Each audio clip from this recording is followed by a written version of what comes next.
लग्नानंतर होईलच प्रेम मालिकेच्या पुढील भागामध्ये आपल्याला खूप मोठा ट्विस्ट पाहायला मिळणार आहे। काव्या म्हणत असते की पार्थ प्लीज माझ्याशी बोला, मी पुन्हा असं कधीही वागणार नाही।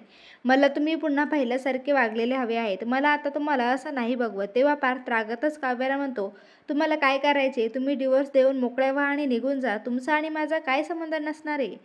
तुम्ही गेल्यानंतर मी हसलो का आणि रडलो का याचा तुम्हाला काहीही फरक पडणार नाही, हे मला माहिती आहे। तुम्हाला माझी इतकीच काळजी वाटत असते तर तुम्ही कधीच असे वागले नसतात।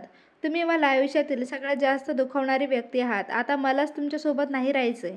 पार्थ रागाच्या भरात काव्याला खूप बोलतो आणि चिडूनच ऑफिसला निघून जातो। काव्याला पार्थच्या बोलण्याचं खूप वाईट वाटलेलं असतं। मग आता काव्य ही क्लासला जायला निघते। काव्य रस्त्याने चाललेले असते, तिचं कुठेही लक्ष नसतं। ती काव्य आज रिक्षाही थांबवत नाही, ती फक्त पार्थला मी किती हर्ट केलं आहे, त्यांच्या आयुष्यातील सगळ्यात मोठं दुःख मी बनले आहे, मी किती वाईट आहे, असं सगळं काही काव्याच्या डोक्यामध्ये चालू असतं।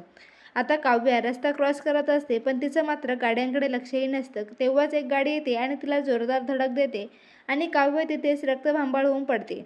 तेव्हा तेथील लोक काव्याला दवाखान्यात घेऊन जातात आणि काव्याच्या फोनवरून पार्थला फोन करत असतात, पण पार्थ काही फोन उचलत नाही। शेवटी ते नंदिनीला फोन करून सांगतात। हे ऐकून नंदिनीला खूप मोठा धक्का बसतो, ती लगेचच पार्थला फोन करून सांगते। तेव्हा पार्थला हे सगळं काही समजतं, तो कसलाही विचार न करता धावत पळत दवाखान्यात येतो आणि काव्याला बघतो, पण काव्य त्यावेळेस बेशुद्ध असते। हे बघून पार्थ आता सगळ्याला स्वतःला जबाबदार धरत असतो। तर इकडे नंदिनी, जीवा आणि मानिनी तिघेही दवाखान्यात येतात। जीवालाही काव्याबद्दल कळतच त्याला खूप मोठा धक्का बसलेला असतो। आता काव्य शुद्धीवर आलेले असते। पार्थ लगेच तिला भेटायला जातो आणि पहिली तिची माफी मागत असतो की मी जे काही सकाळी बोललो त्यासाठी काव्य प्लीज मला माफ करा, तुम्ही माझ्या आयुष्यातील भाग आहात, मी तुम्हाला असं बोलायला नको होतं। काव्य मी तुम्हाला शब्द देतो, यापुढे तुम्हाला त्रास होईल असे मी काहीही करणार नाही। तेव्हा काव्य पार्थला म्हणते, पार्थ तुम्ही मला माफ करा ना, मीही कधीच तुमच्याशी असं वागणार नाही, तर आपण हा डिवोर्स विषय इथेच थांबूया ना। तेव्हा पार्थही म्हणतो, हा विषय इथेच थांबला आहे, आता आपण फक्त एकमेकांची, असं म्हणत दोघेही आनंदी होतात। तर प्रेक्षकांनो, तुम्हाला मालिकेतील हा ट्विस्ट पाहायला आवडेल का?